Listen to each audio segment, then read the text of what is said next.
What's good in the hood, YouTube? This is Crazy Samurai 71 here, bringing you another video. Today is another Transformers Robots in Disguise review. This is going to be episode 10, so big 10. Okay, I do it like this for some reason. I guess on this camera it'd be this. Yeah. Reverse, mirror effect, right. So anyway, guys, so this episode is known as Can You Dig It?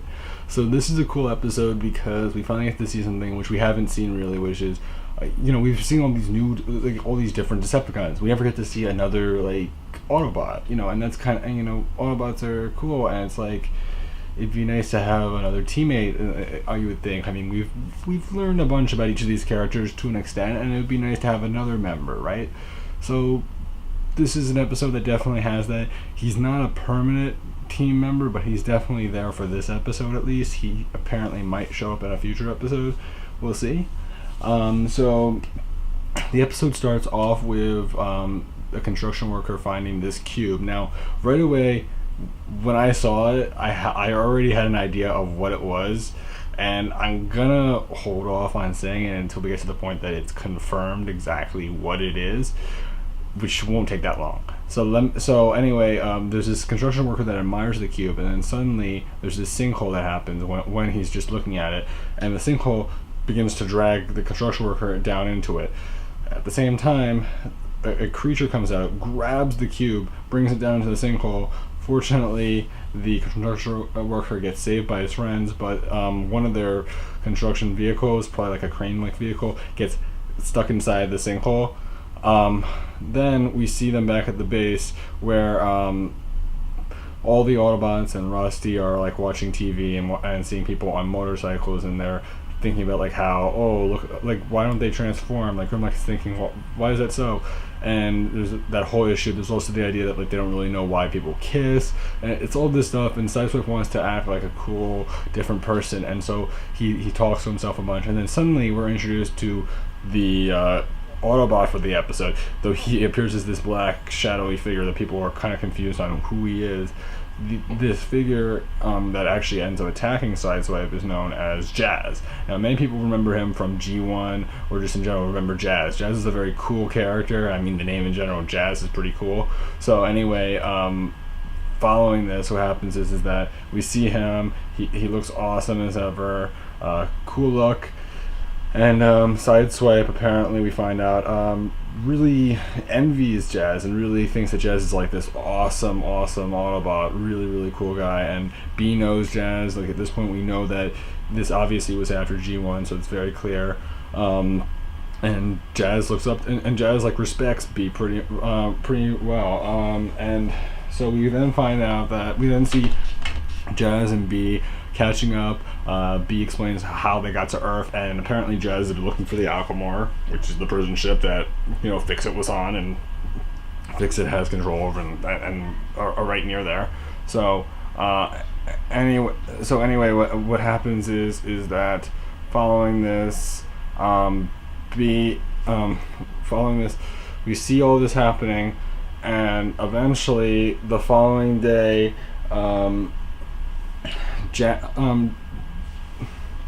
offers to bring them back to Cybertron and clear things up, but the thing is that the Autobots are like, no, we can't do that, because if we just leave Earth to the Decepticons, then the Earth will be left in a wreck, and it'll be terrible. So they don't do that. So instead, what happens is that sinkhole happens. So we then see our Decepticon for the episode, and we find out that his name is Ped. Now, Ped is like a worm-like Decepticon. He doesn't look like a worm, but apparently he's supposed to represent a worm, even though he doesn't exactly resemble a worm. It's supposed to be considered that way, although he has teeth and sharp ones, and he's a very interesting character. And the thing is that Sideswipe wants to keep on proving to Jazz that he's really cool, he's awesome, and that Jazz should respect Sideswipe. But the thing is that he's doing all this stuff trying to do that, but it's not really working in his favor.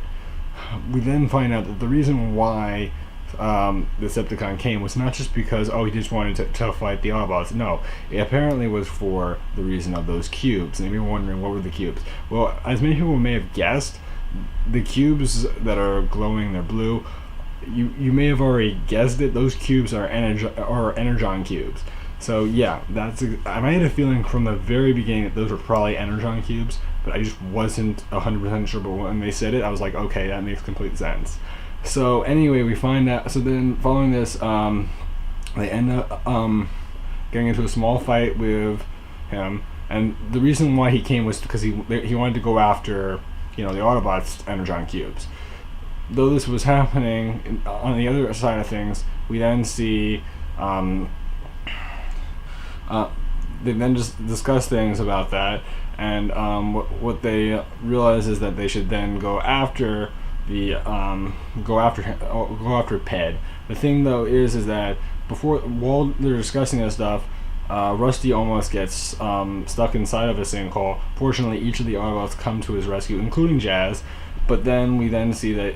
So then, following this, they all come up with their plan, and they all decide to go into the sinkhole. Of course, B likes to try to act like Optimus, and Jazz is not impressed by his efforts either when he tries to say things similar to Autobots' rollout. In this case, he says, let's go catch that bee or that bug or whatever. I forget what it was called. Regardless, what happens is that Strongarm, B, Jazz, and Sideswipe go into the sinkhole, and they then, once down there, split up into two teams. The teams consist of Sideswipe and Jazz, and then the other team consists of Strongarm and B.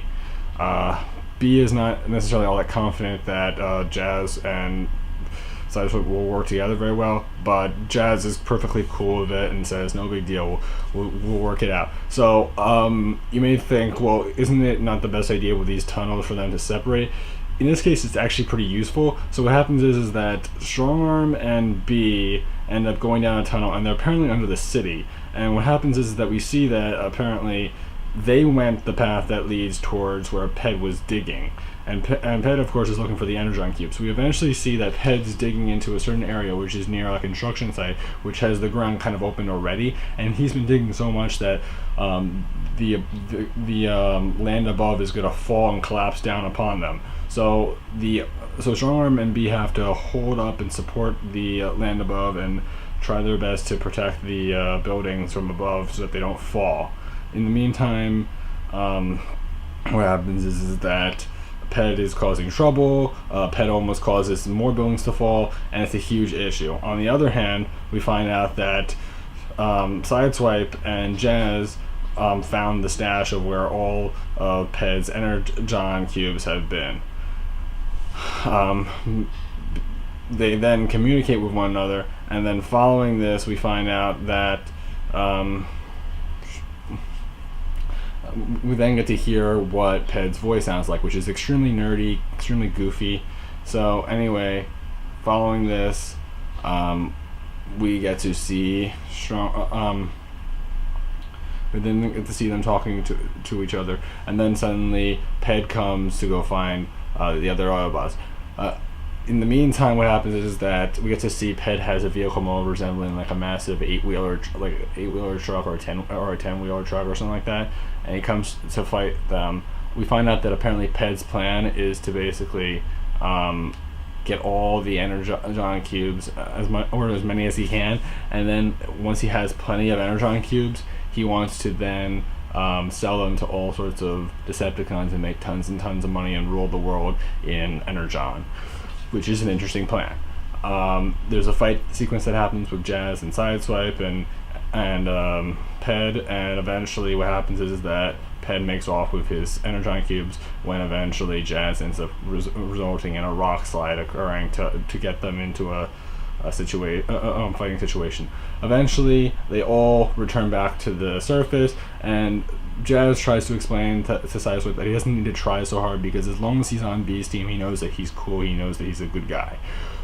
Back on the surface, we see that apparently they've set up a trap for Ped where they created these fake energon cubes to make Ped come to get them so that he can get more energon. In the meantime, they all try to hide in hope that he'll eventually come out of nowhere and try to get them. While this is happening, what happens is that then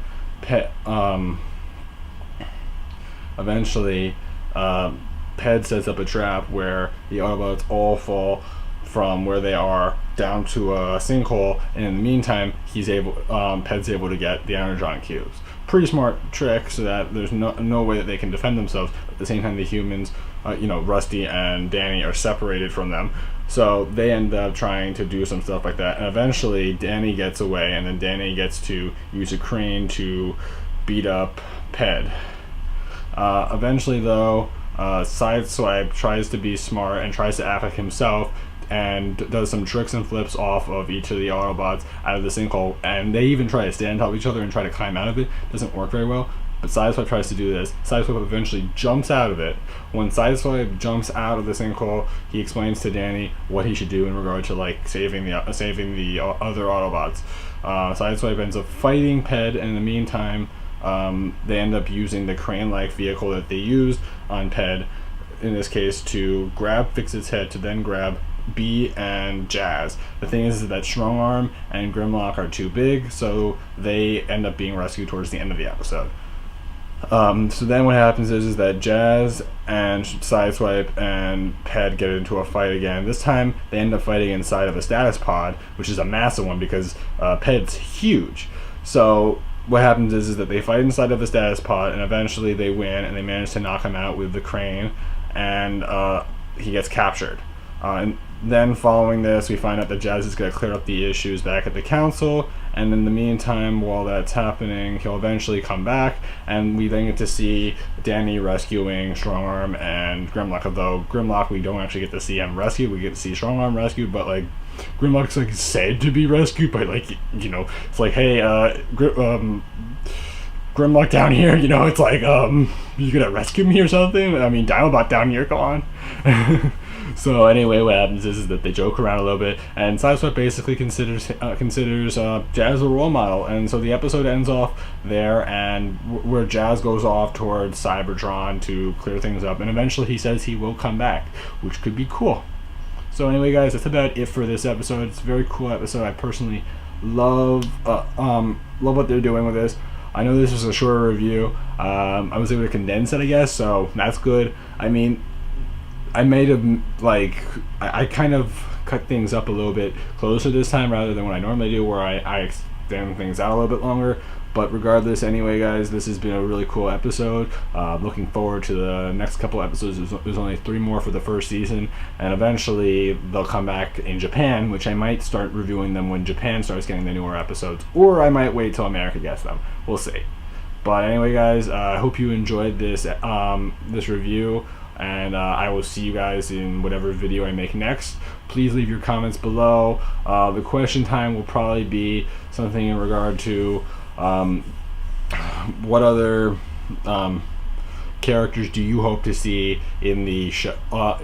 The question time for the episode will probably be, what other Autobots do you hope to see in future episodes of the show, and why do you want to see these Autobots? Personally, I can think of a lot of really cool Autobots I'd like to see. I'd also like to see a lot of interesting Decepticons. I mean, Starscream's apparently supposed to appear in regard to Decepticons, and supposedly Megatron might appear. It's not confirmed yet. But like Autobots, I definitely want to see some really cool ones. I don't know, like Ultra Magnus would be cool. Clip Jumper. There's so many different ones that would be really cool to see. Bulkhead. Any of those would be really awesome. So anyway, guys, I hope you enjoyed this review, and I will see you guys in whatever video I make next again. And please like, comment, subscribe, and check out all the awesome content on this channel. And remember, guys, to stay awesome. And anyway, guys, goodbye.